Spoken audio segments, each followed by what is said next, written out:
Hello, Bill. Good morning, Matt. Good. Welcome to the DMZ, everyone. And Bill, it was great seeing you recently. We actually got to hang out a little bit, have lunch here in your nation's capital. It's a very rare foray into southern DMZ for me, foreign territory.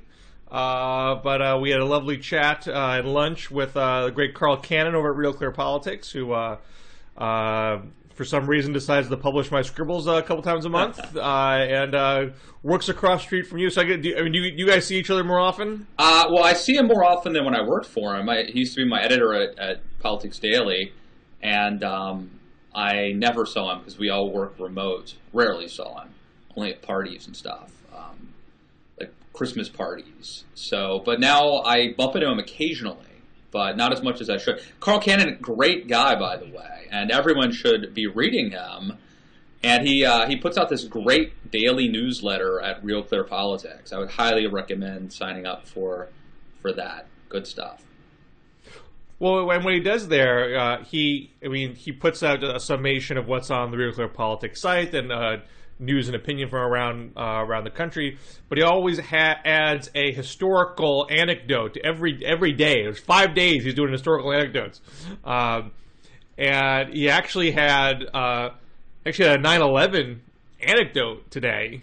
A story I had not heard before. I guess he was at one of these Christian Science Monitor breakfasts, which so the newsmakers come and have a long conversation and often talking more expansively than they might in a shorter interview. That's a tradition that's been going on for a very long time. And apparently James Carville and Bob Shrum were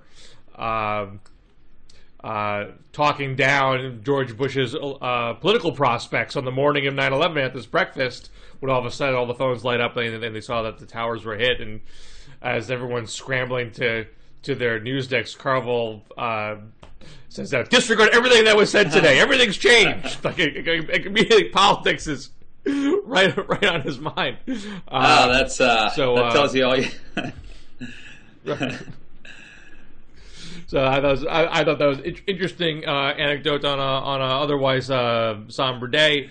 But there's tons of political activity going on in Washington, and I gotta say, you and I talked last week about that it was not a good idea for conservatives to force another shutdown over the Planned Parenthood issue, but I feel like you and I have a pretty good read on what the mindset is of the House conservatives. You probably better than me being there, but I feel like I try to be fair and detached when I look at it. I was doubly shocked to see the House conservatives get mad at the House leadership over the Iran deal process, that you're not fighting to stop the Iran deal hard enough when obviously the jig is up, and then to have a renewed conversation about ousting Boehner, as if doing that is going to accomplish anything that conservatives want. I am truly gobsmacked that we're back at the same place before the midterms. You have a good midterm. Gingrich got into trouble after they had a bad midterm. Boehner had a good midterm. He's got a bigger cushion in the House. The polls for the general election are dead heat. So they're better. Republicans in a better position than they thought they were going to be at this time. Why are you causing problems? What is the impetus for this? It's totally befuddling to me. Well, it seems like my theory is that a segment of conservatives in the House have just decided that they can't really do anything else. They can't. They're kind of impotent to change things. They can't stop Obama's Iran deal, despite having a majority. They can't defund Planned Parenthood, despite having a majority. The one thing they probably can do is claim a scalp, and that would be John Boehner. And in absence of being able to accomplish anything else, maybe they can convince themselves that that solves everything. That the real problem is that Boehner just doesn't fight hard enough, that he acquiesces to the Democrats too much, and that it would be different if they were able to get new leadership, that somehow the leadership has betrayed them or just hasn't pushed hard enough. And that, to me, is the best theory as to why this focus. I think the Iran stuff is pretty easy. Everybody on the Republican side agrees that the Iran deal was a bad deal. There's really no downside to passing these I don't know what you would call them, provisions through the House that, go on record, condemning the deal, saying we need to see the side deals before it becomes official. I mean, it's not going to work, but I don't see a downside. The defunding Planned Parenthood thing is where the downside is, right? Because there's a chance that could lead to a government shutdown. And so that's where the problem, I think, for John Boehner is there could be a position where he either shuts down the government or is ousted. That's my reading of it, that's his most dangerous area, but what do you think, Bill? Well, I'm still confused about the Iran thing, because they had an opportunity at the beginning of the week to, follow the process as it was laid out in the Iran Nuclear Agreement Review Act. There'd be a resolution of disapproval that would clear the House. It would go to the Senate.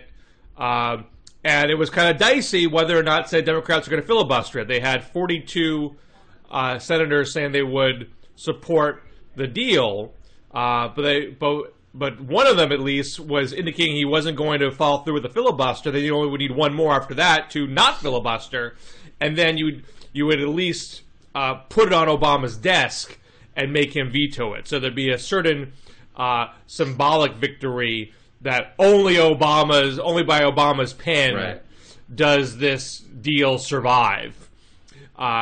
And instead of following through on that strategy, just to backtrack a second, so you can say the deal goes through no matter what. But if you're trying to generate political support for the opposite position, and a chance of doing it later on, the symbolism has some potential point. So instead, the House conservatives and Ted Cruz get it in their head that, well, Obama hasn't followed the law because he hasn't given the Congress the full agreement. There's a quote-unquote side deal between Iran and the IAEA that's secret, and until that comes to us, the full parameters of the law have not been fulfilled. And there is language in the law that talks about side agreements and agreements with other parties that you have to give it all over. So, they have a nominal case, but the IAEA has so-called safeguard agreements with 180 countries for all of their work, and in almost all cases that's kept secret. That's sort of par for the course of how they operate. So in that respect, it's not part of the Iran deal. It is part of the implementation process that it would be presumed would have to go this way. So Obama doesn't have the safeguard agreement in his hands to give, and there'd be no expectation they would ever have that.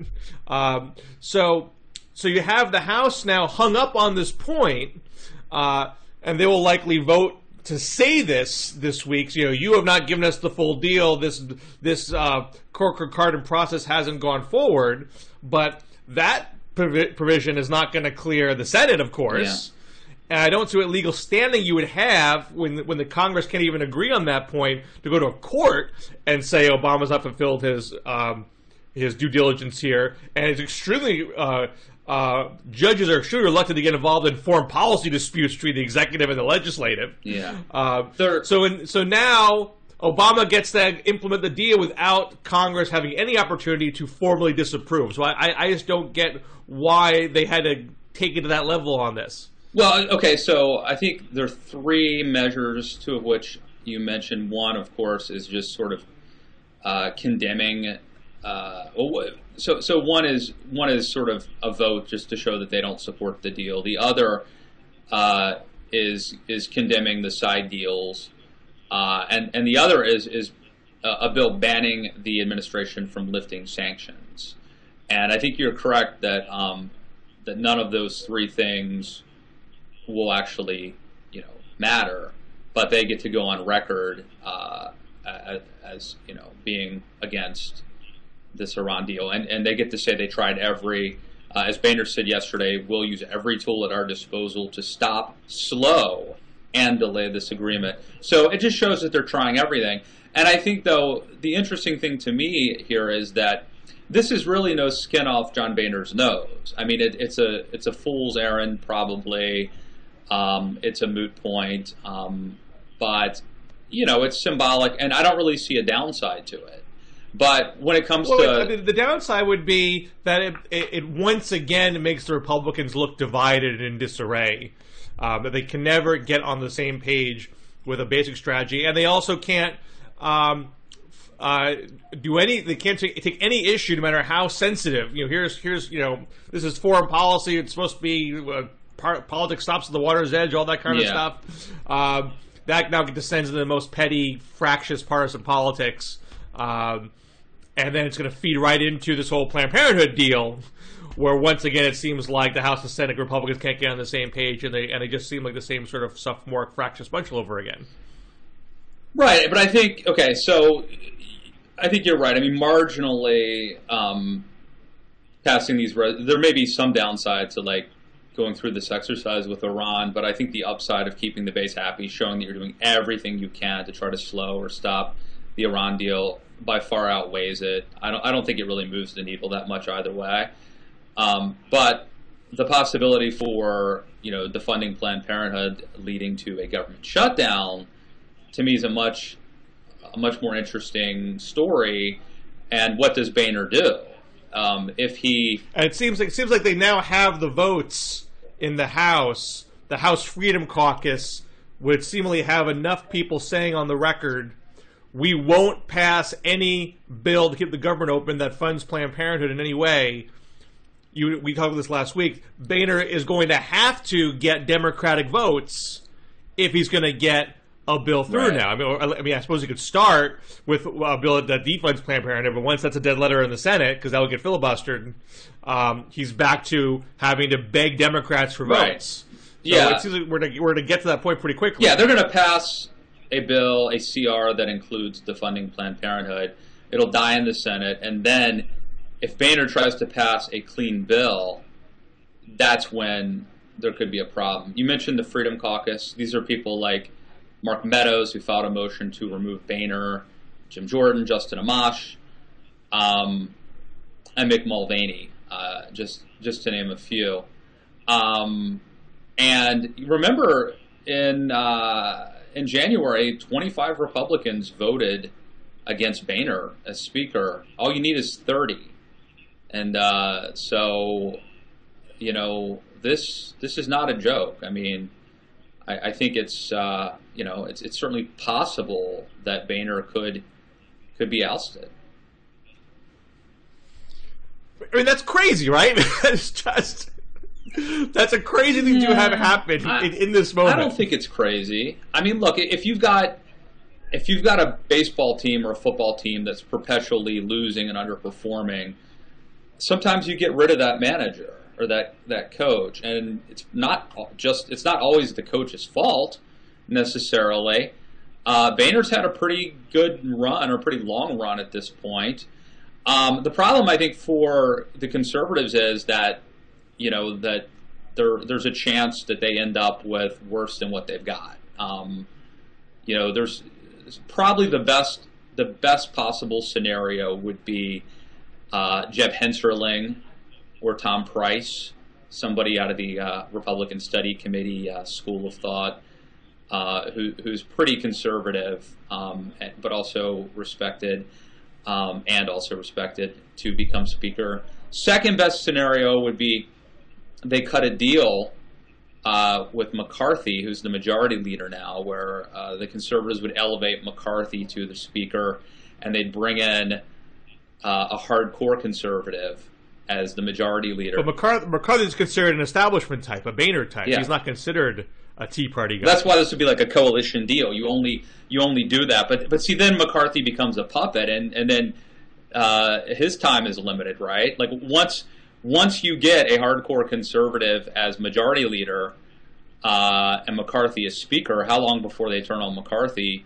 and he's gone? So those are the best case scenarios. There are other scenarios where Boehner survives by forming an alliance with Democrats to support him, and then he's sort of liberated from having to please the Republican caucus and certainly the Freedom Caucus.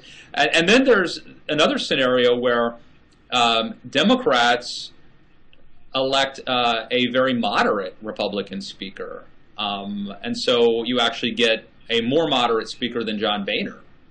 So it's not a guarantee that this, even if the coup succeeds, that it will, you might end up with, this happens in real coups, right? Where meet the new boss, same as the old boss kind of thing. I mean, you said earlier that the impetus of this is a sense that the coach keeps losing, and so you have to replace the coach. And I feel like this also applies to what's going on in the Republican primary. I mean, the Republican base seems to have a very warped sense of what constitutes winning and losing, and so even though Republicans won the midterms, even though Obama can't implement the vast majority of the things that he would like to do. Yes, just because he wins on some things that are very much within his purview, like foreign policy, that means you're getting shut out as opposed to maybe losing by a run in the middle of the game. Yeah, it's perception, but I mean, I guess two things. Like, number one would be like if a tree falls in the woods and no one hears it, did it? Like, you don't hear the stories about the things that Obama wants to do but decides he can't do, or the things that Republicans bottle up in committee. I mean, what you hear about are the executive orders, the Iran deal, the fact that we're still funding Planned Parenthood, whatever. I mean, so that's part of it. The other thing, I will say, though, I think that there is a symbolic benefit to shaking up leadership potentially. I mean, I'm not like, I don't think that that's the answer or that this is like a panacea.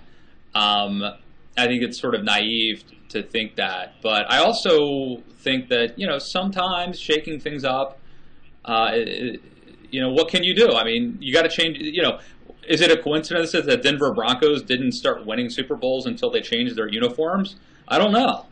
Seems to held true though. But how many?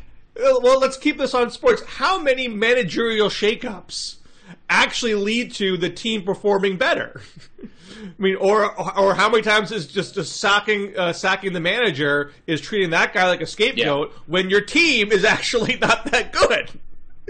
Or in this case, you're up against a president who was duly elected and has certain executive branch powers, and therefore he's going to get to do certain things. And changing your speaker just doesn't affect that. Yeah. No, I think that's true, and I should throw in the Patriots too, right? They didn't start winning Super Bowls till they got those new uniforms. Look, I would argue Bill. Well, that's what we're arguing for: rampant cheating. That the Republicans know how to cheat better, then they might win more stuff. Well, Bill Belichick would be an example of someone who comes in and turns around an organization. So it happens, but it doesn't always work. But it's a matter of what is the fundamental problem. I mean, the fundamental problem that House Republicans have right now is the constitutional system of checks and balances, not Boehner's strategic decision-making. They can't get around the fact that there are 40-plus Senate Democrats and a Democratic president. Those are the obstacles. Boehner's not the obstacle. Yeah. No, I think you're right. I think that,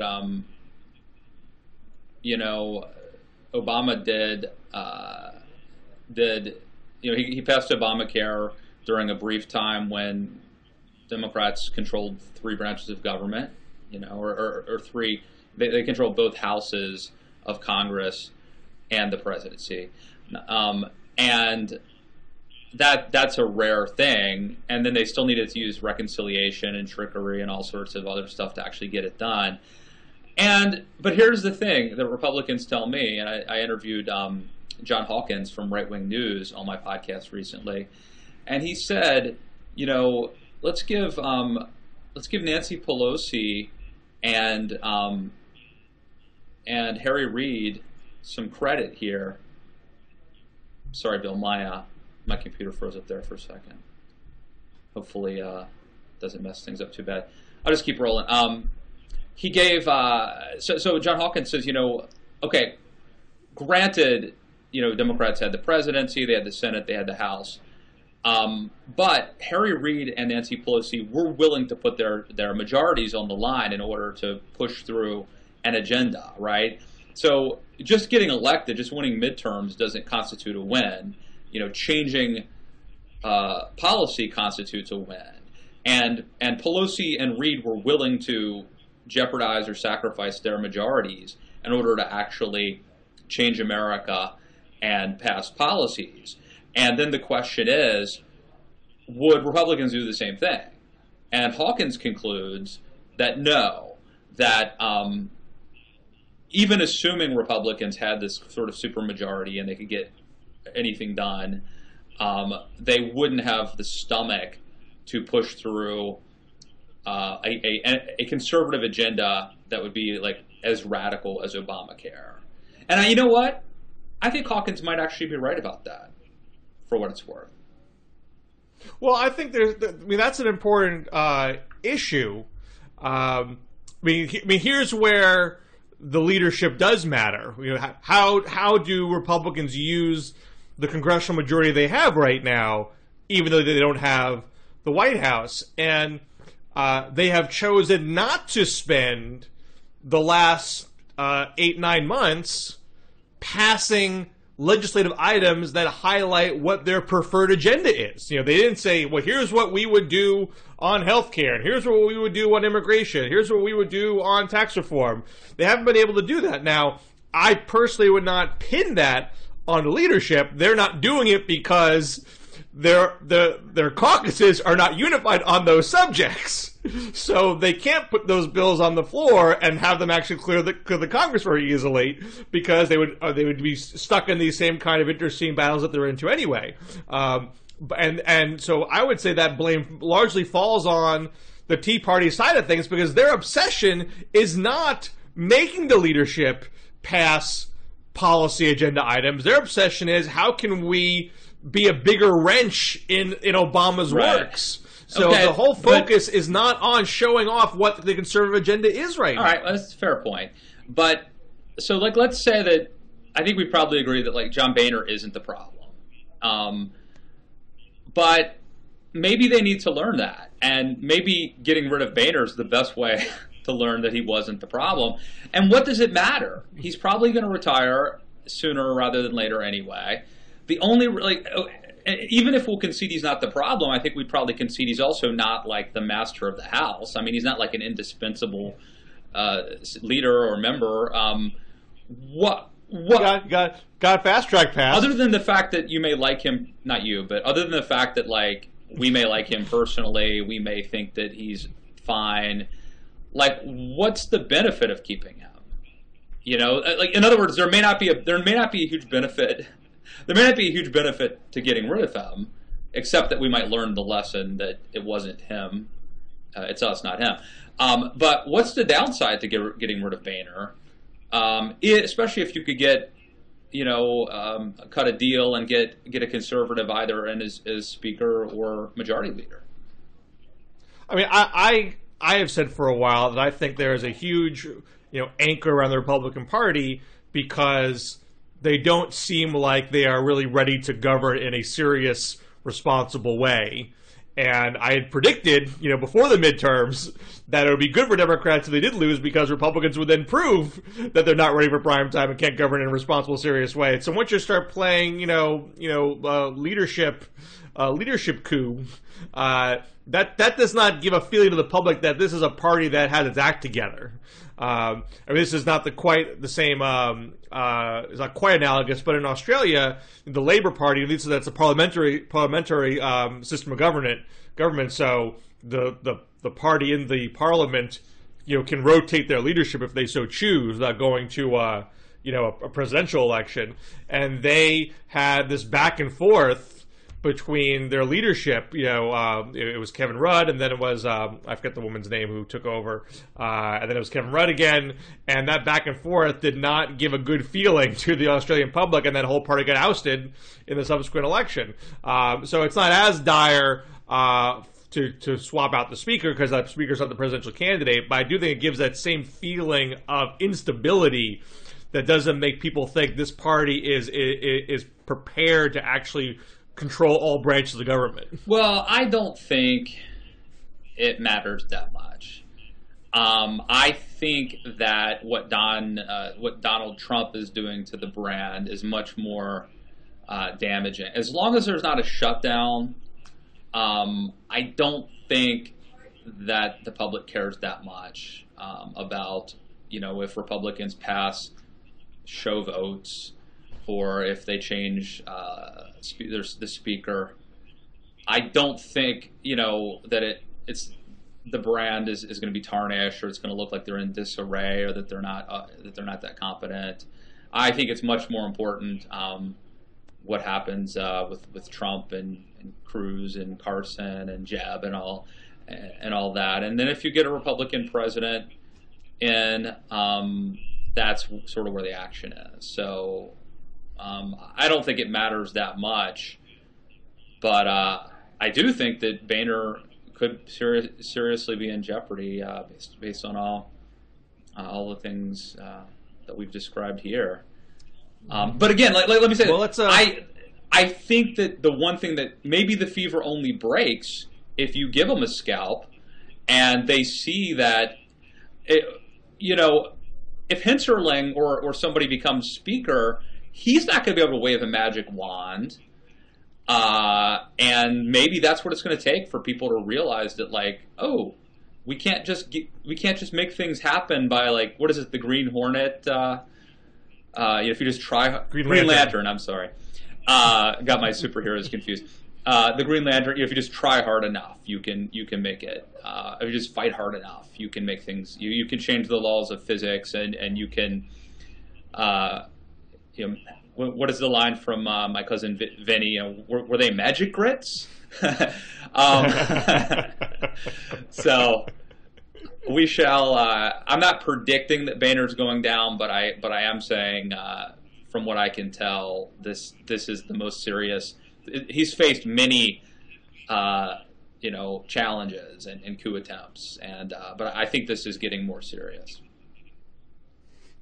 Well, let's shift gears to the Democratic side. Last night we had Joe Biden giving a very emotional interview on the new Late Show with Stephen Colbert, where Colbert is actively almost begging Biden to run for president, and the crowd chanting, Joe, Joe, Joe, and people interpreting Biden's comments totally different ways, that he's indicating that he's not ready to run, or that he's clearly inching towards having a run. And then you have a CNN poll come out this morning where Hillary's at 37, Bernie Sanders is at 27, and Biden's at 20. And Hillary had dropped 10 points and Biden had gone up 6, and Sanders was roughly where he was before. So you could argue that there's a bit of a Biden boomlet going on. You could argue that that's because he was not running, and the day he does run, that's his best day, and it would all collapse after that. But I strongly get the sense that Republicans want him to run because it puts the Democratic Party in greater disarray than if he didn't. But can you put that aside, Matt, and say, okay, I really see a logical case for Biden to run, or do you say, look, there's just no way that he could actually get the nomination? It would just tarnish his legacy. It would divide the party, and his last note would be a point of division, not a point of unity. Do you have an objective take of where you think Biden should go from here? Yes, I do. But first, let me plug something. I interviewed Joe Trippi on my podcast yesterday, and citing that poll where Biden was just at 12% in Iowa, Quinnipiac poll, Trippi poo-pooed the notion that Biden. He said that it would be a very disappointing result if Biden were to win. He said that Biden earned the right to run if he wants to, but aside from unless Barack Obama wraps his arm around Biden, he doesn't see how, if the public, the 12% in the poll there, if the public is clamoring for somebody other than Hillary, Trippi tells me it doesn't look like it's Joe. Check out that podcast. You can get it on iTunes. Just search for Matt Lewis and the News and listen to that. Bill, I disagree, though. I think that there is an argument for Joe doing this, and I think that argument is a couple things. One, losing his son, there is a courage born of desperation and of despair, and the worst thing that could happen to you has probably just happened to Joe. That, in a way, can be liberating.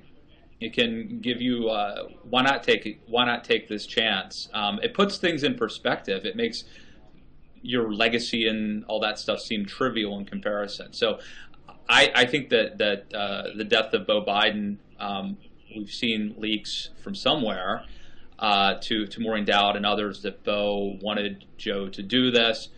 I think that makes me lean toward thinking that he might get in.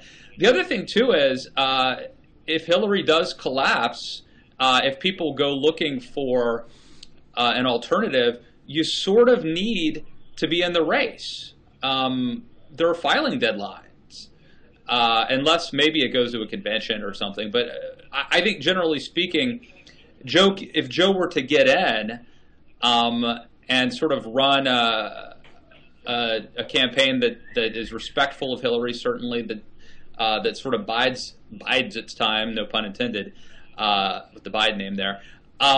He could be the guy that people turn to if she implodes, and that's not beyond the realm of possibility. So I'm leaning toward, I'm 60-40 that Joe gets in, that Joe does run for president, and I think he has a chance to.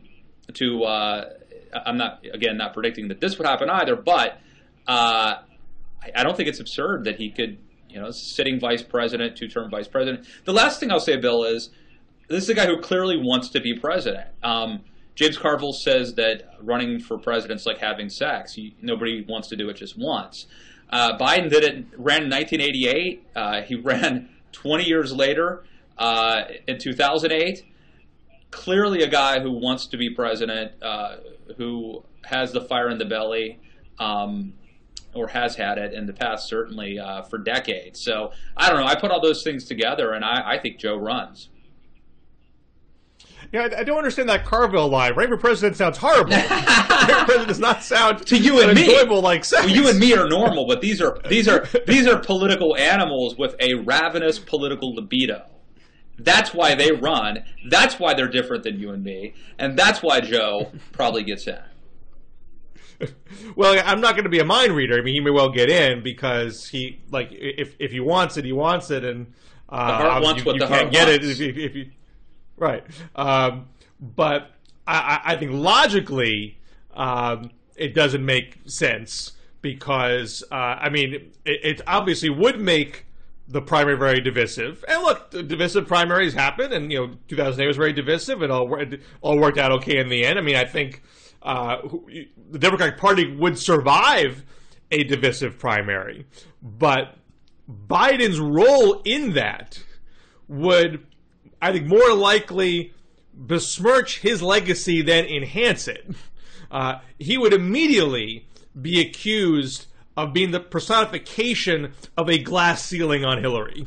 In the case of Obama versus Clinton, some people threw that argument around at the time, but one, it's hard to put that argument around against someone who would be the first African-American president, so there's another ceiling there that he was breaking.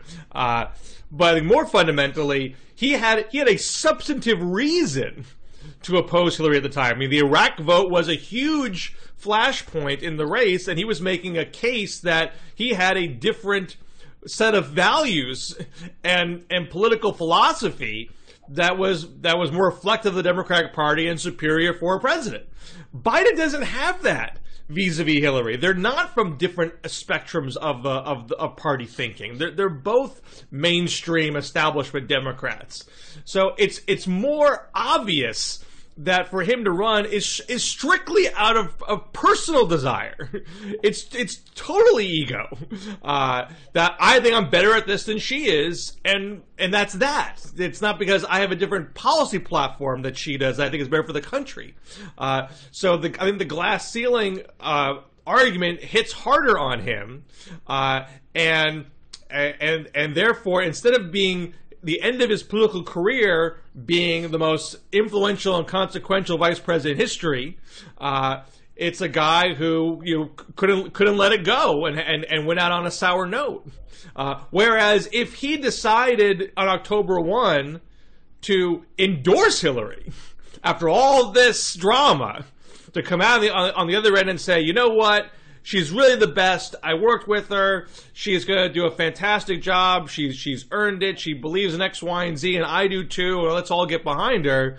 He would be heralded in the Democratic Party as a unifying figure. Whatever the Clintons want, whatever he wanted from the Clintons, they would give it to him. They would be deeply indebted if he wanted to roll in the administration or whatever, what have you. And so if you want to be Secretary of State or something else, he would get that. If he didn't want to do that, he could open up a Biden center and be like a Jimmy Carter and do almost whatever he wanted on the issues that he wanted to pursue. He'd still be in the game in some way if he chose. Yeah. But he would be universally loved, and it would not become a bitter, polarizing figure, which he would inevitably be if he got into the primary. Yes, I think you're right. I mean, I think that we both presented cogent arguments, right? So if we could potentially be advising Biden and two advisors who are presenting equally true but contrasting possible visions. I really then think it comes down to how much of a risk taker he is, and is it, if he is focused on sort of playing it safe and preserving his legacy, then I think he clearly should do what you were suggesting. If he's more ambitious and aggressive, and that political libido is still going, people who like, we'll go back to the sort of sexual romantic metaphor, right? People don't always act rationally when it comes to affairs of the heart. They don't play it safe. They take some chances sometimes. And that's the question. Is Biden sort of thinking safe, rational, legacy, long-term, comfort, or is he thinking brass ring, go for the, which one of those, and clearly Biden has the, I know there's the affable Uncle Joe guy, but there's also the guy who did a pretty good job of debating Paul Ryan in that vice presidential debate. And there's the guy who ran for president a couple times, 2 or 3 times. So over the course of decades. So which of those, angel or devil on his shoulders does he listen to, Well, we obviously can't. If there's one head we cannot get into, it is Joe Biden's. Yeah. But before we close it out, we weren't planning to talk about the Republican side of the race because I don't know if that much has changed since last week. But I just want to take your temperature. I mean, it seems like it's now a Trump-Carson race in a lot of polls. Do you have any sense that maybe are we near the end of Trump? Is the bubble about to burst? Is the next debate gonna do him in? You're not gonna get me. Or is he just a? I can't. The court. Political commentary is just littered with the corpses of people who've counted Donald Trump out. I'm lucky after the McCain POW gaffe. I said that it was I at least couched it by saying that it's the beginning of the end. Well, it turns out it was just the end of the beginning. So I mean, so look, he's going after Mexicans. He's going after POWs. He's going after women. He's going after Carly Fiorina's looks. He said that Ben Carson wasn't a very that great of a doctor. Excuse me, he's an okay doctor. Didn't say it was bad. I okay. don't know what he can do or say. And the other thing, the amazing thing is that his favorables, which I've never seen this happen ever, are going up. This that he's been able to reverse the unfavorable numbers. So it's I can't guess what's going to happen with Trump. I do think I'm going to flat out tell you what's going to happen with Trump. All right. He's going to go down, and at the point where the numbers start to go down, I mean, the whole Trump is a classic stock bubble. It's all hot air. There's nothing underlying it, and so at the point where the numbers start to trend lower, where does the bravado go? Every answer he gives to anything is, look at my polls, look at my ratings. So once that's not there anymore, it's just going to go collapse, and it's going to be pathetic. So I'm going to lay it right out there. There is no way the rules of political gravity have not been eliminated. You cannot say this many incredibly stupid and obnoxious offensive How do you know this is? How do you know the rules haven't changed? Every once in a while, we go through times where the world changes, and you and I are blessed and cursed by virtue of having followed politics for a long time, and we are basing our predictions and commentary off of history to a certain degree, what's happened in the past, assuming that what's happened in the past will be a predictor of the future. But sometimes everything changes, and what if the world has gone mad? And it's Kanye, Oprah, and Donald Trump that get elected president from here on out. Well, life is not idiocracy. It may be.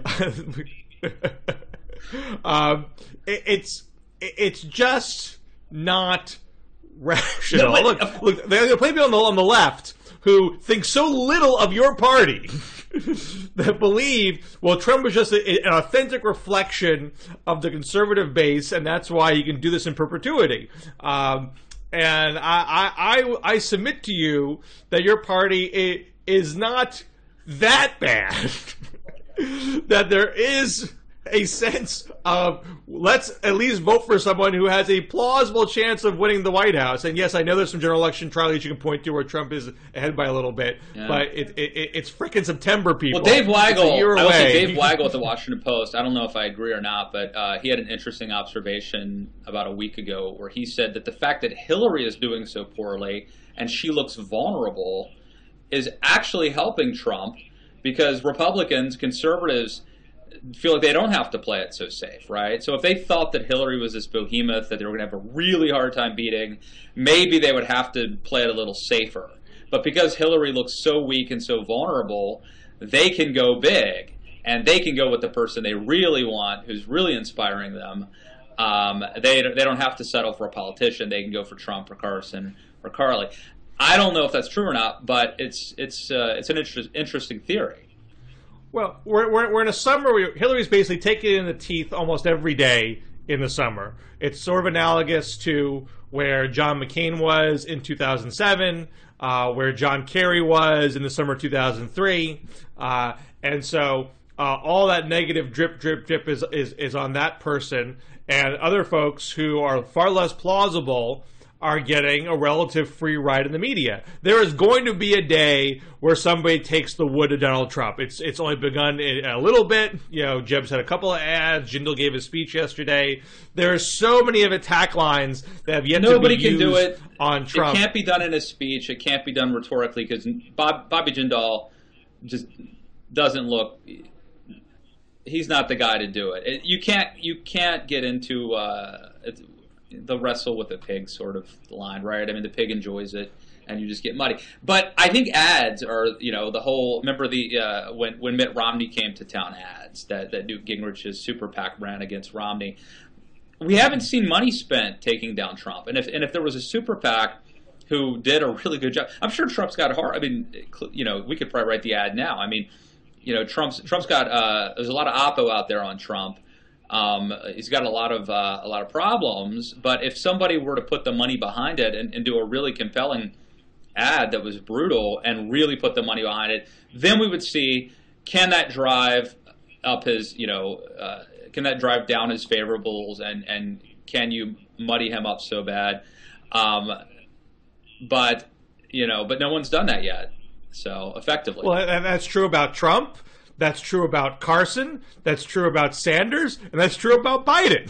None of these people have gone through the grinder yet, because it is the fall of 2015. And I think months away from Iowa. You make a good point. I think Biden's really susceptible to it. As long as he's a candidate in the abstract, he seems very likable compared to Hillary. But you start getting into his voting record and things he said in the past, and you could probably drive up his unfavorables pretty fast if you start spending money. BuzzFeed just ran a piece about how Biden was cheerleading the Patriot Act. There you go. And Politico ran a piece about how Biden was the singular white liberal to stop the desegregation busing movement in the 70s. There's also, I mean, and Biden, we all know, there's plenty of gas. He did not run well in 2008. Sanders has plenty of issue positions that would not sell well in a general election, that have not, there's a piece in Politico today about how Hillary doesn't want to confront Sanders on that because she needs his voters in the general. She doesn't want to be a divisive figure right now. But that stuff's going to have to come out in some way if he's getting close to the nomination. He's going to have to answer those questions. How can you be for single-payer health care, for example? That kind of stuff. So we're not seeing a true none of the candidates are being put on the same chopping block but I would also argue and being tested in the same way. I would also argue that paid ads probably matter less than ever. And that Trump's earned media matters a lot, and he may be Teflon. We don't know if things are going to stick to him. Look, I also say this: another interesting thing happening on the Republican side right now is how Scott Walker's collapsed in Iowa, according to recent polling. I think he went from first place to 10th place in a couple months. So that's interesting. He turned me off. I had hoped that he could straddle the establishment and the conservative lanes, and he turned me off by very transparently going all in to sort of out populist everybody and to try to win Iowa. But I'm surprised that he turned everybody else off too. It wasn't just me. That is surprising. Well, he didn't get better. He started off weak, making odd comments about ISIS and not ready for prime time, flip-flopping immigration. He's not ready for prime time. And look, but you could say this not as dramatically, but Rubio has not taken off. No, but I think Rubio's playing a different game. I think Rubio's is playing a much smarter game. He's not trying to win every news cycle. I think they're basically playing their own game. They're showing up. Well, I mean, Rubio's better positioned to be VP than Walker is right now. He hasn't had as many, foot and mouth problems. Although I think there's a chance. There's a chance either of those guys come back again. Even Walker. I think Walker could, he could get a second look and maybe be more prepared when that happens. Yeah, I expect more rounds of 15 minutes for people, but I'm still Team Jeb. My whole plan was to see all these guys get their 15 minutes, and Jeb be the last one left standing because he's got the most money. Look, and I still see us on that track. If it's Hillary versus Jeb, this dynastic thing, man. I mean, bring on the third party then, right? I mean, seriously. Be ready for it. Don't say I didn't warn you. I'm going to say we should get a bet, because I'm going to bet that it's not Hillary versus Jeb. I'll humiliate myself and take that bet again. All right, so it could be any combination. It could be Hillary versus somebody else, or it could be Jeb versus. Well, I'm already on record. I'm already on record saying it's Hillary versus Jeb, so I might as well go all in. I'm going to say it's not. All right. So I don't know. We'll figure out stakes later. I probably should get some odds on that though. I'm picking two nominees here. You know, you can have any one of like 250 permutations and still win. I know, so. But I still think. I mean, you're going. I mean, I think you're going with the betting markets though. I mean, you're going with the people who would be clear. I mean, I think that I saw yesterday on Morning Joe that that the betting markets say Jeb, despite what the polls say. So. Right. Anyway, let me ask you this question, Bill. When you look under the screen that you're looking at, what there's a time. I'm at 48 minutes. Where are you? I'm at 49:15. Okay. So something happened. There was at some point there was a glitch as we recorded this. So good luck. Suits at Blogging Heads TV. I messed something up somehow. Hopefully most of this is salvaged. So, all right, so go pre-order Too Dumb to Fail, please. Check out my forthcoming book. And also, check out that podcast I did with Joe Trippi. You can get that on iTunes. We talked about Joe Biden and other stuff. Just look for Matt Lewis and the News. And Bill, also follow us on Twitter at DMZ Show. Bill, Scher, what do you want to plug? I got nothing to plug. You got nothing. Just buy all Matt's things. They're great Christmas gifts. You could order a few copies of the books. You could, I will not complain. All right, always good talking to you, Bill Scher. You too, sir. Take care. All right, see you all next week.